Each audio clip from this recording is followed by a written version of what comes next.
खुलुमबाय नोंथांमोननिसिम आं गोदान मोनसे भिडिअ लानानै फैबावबाय अन्नानै भिडिअखौ जोबजासे नायलांदो।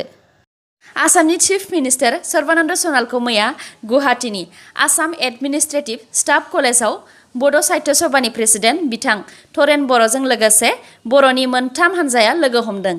बे सावरायलायनायाव बिथांमोनहा बिटिएडिआव गभर्नर रुलखौ आरोबाव बारायनानै होआलासे थाबैनो इलेक्शन खुंफुंनो थाखाय दाबि खालामदों। बिथांमोनहा बुंबावदों गोलाव सम गभर्नर रुल जानायाव जायगानि आरो बर'फोरनि गोबां मावनो गोनां खामानियानो थालांबाय।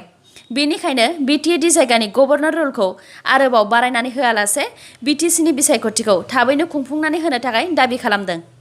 लोगोसे आसामनि चीफ मिनिस्टार सर्बानन्द सन'वालनो गोबां बिथिङाव खामानि मावनो थाखाय आलदा आलदा मेम'रेन्डाम एबा लाइजामबो गथायदों। आसामनि चीफ मिनिस्टार सर्बानन्द सन'वालाबो बिथांमोननि दाबिखौ रायज्लायनायनि गेजेरजों थाबैनो मावफुंनानै होगोन होननानै फोरमायथिदों। बे सावरायलायनायाव industries and commerce minister Chandramohan Patwari, minister Atul Bora, minister Chandan Brahma, chief मिनिस्टारनि मिडिया एडभाइजार ऋषिकेश गस्वामी आरो Bodo' Sahitya Sabha, all Bodo' women welfare organisation आरो पिपल्स डेम'क्रेटिक मुभमेन्ट फर बड'लेण्डनि मेम्बार्सफोराबो बाहागो लादोंमोन। मणिपुरनि चीफ मिनिस्टार एन बीरेन सिंहनि केबिनेटनिफ्राय 3 मिनिस्टारखौ होखारबाय। मणिपुरनि गभर्नर नाजमा हेपतुल्लाया चीफ मिनिस्टारनि खावलायनायाव मणिपुरनि 3 मिनिस्टारखौ अराय समनि थाखाय होखारबाय। होखारजानाय 3 मिनिस्टारफोरनि मुङा विहें कालियान एग्रिकालचारनि मिनिस्टार, निमचा किपजेन ससियेल वेलफेयारनि मिनिस्टार, राधे श्याम सिंह इडुकेशननि मिनिस्टार। अरुणाचल प्रदेशनि तिराप डिस्ट्रिक्टनिफ्राय आलफा हानजानि सासे सोद्रोमाखौ सिकिउरिटि फर्सनि हानजाया हमदों। सिकिउरिटि फर्स आरो जिल्ला पुलिसआ सुलुङाव स्रेट खौरां मोनखुमानानै आलफा हानजानि सोद्रोमाखौ हरिसिंहानिफ्राय हमनो हादों। बिनिफ्राय गंसे .32 mm चाइनिज पिस्टल, .32 मेगजिन आरो गुलि मोननो हादों। दा बेखौ खनसा पुलिस थानायाव दैथायहरनाय जाबाय। आसामाव साब इन्सपेक्टरनि पेपार लिक जानानै फरिखा लिरफुबाय थानाय समावनो फरिखाखौ दोनथ'नो गोनां जानायनि उनाव पेपार लिक खालामग्रा गासै 9 जनखौ आसाम पुलिसआ हमखांनायनि उनाव दा आसाम साब इन्सपेक्टरनि फरिखाखौ फिन खुंफिननो आखायाव लाबाय।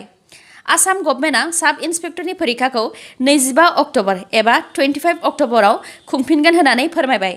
लोगोसे दुर्गा फुजा खाथिनि थाखाय उनाव फरिखानि डेटखौ सोलायफिननोबो हागौ होननानै फोरमायथिबावदों।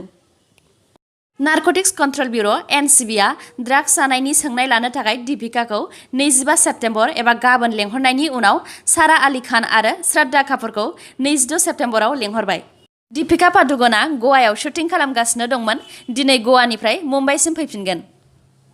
चीफ मिनिस्टारनि भिजिलेन्स आरो एन्टि कराप्सन सेलआ लोगो नांनानै 2 अफिसारखौ दायनिगिरिनिफ्राय रां लानायनि दायाव हमदों। बे 2 हमजानाया गौरीपुर पुलिस थानानि अफिसार इनचार्ज सत्यजित बरठाकुर आरो सासेया एसिस्टेन्ट साब इन्सपेक्टर आबु कालाम आजाद। बिसोर 2नि हेंथायै जायगानि मानसिफोरा रां जाख्ल'नायनि थाखाय भिजिलेन्स आरो एन्टि कराप्सन सेलनो कमप्लेन होनायाव माखासे बुद्धि एबा प्लान खालामनानै बिसोर 2खौ 1 लाख रां लाबाय थानाय समावनो हमनो हायो। आसाम त्रिपुरा सिमानि करिमगन्जनिफ्राय आसाम पुलिसआ 3 नाइजेरियानफोरखौ हमदों। बे 3 नाइजेरियानखौ आसाम पुलिसआ नेशनेल हाइवे 8नि चौरायबारियाव हमदों। बिसोरो त्रिपुरानिफ्राय आसाम फारसे फैगासिनो दंमोन। गुबुन दिननि बायदि चौरायबारियाव चेकिं खालामनायाव इन्डियायाव फैनायनि जेबो फोरमान दिन्थिनो हायैनि थाखाय बिसोरखौ हमदों।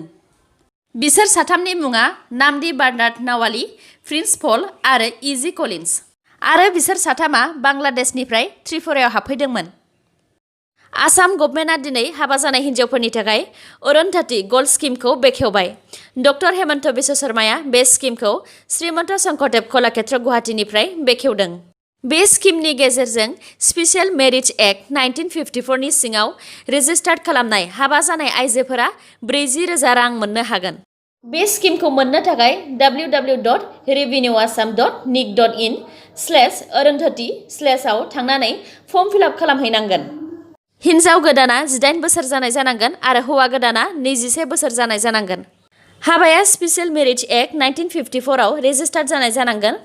हाबाया डिसेम्बर 1, 2019 आव नङाब्ला बिनि उनाव हाबा जानाय जानांगोन आरो हाबानि रेजिस्टार्डआ जानुवारि 1, 2020 एबा बिनि उनाव जानांगोन।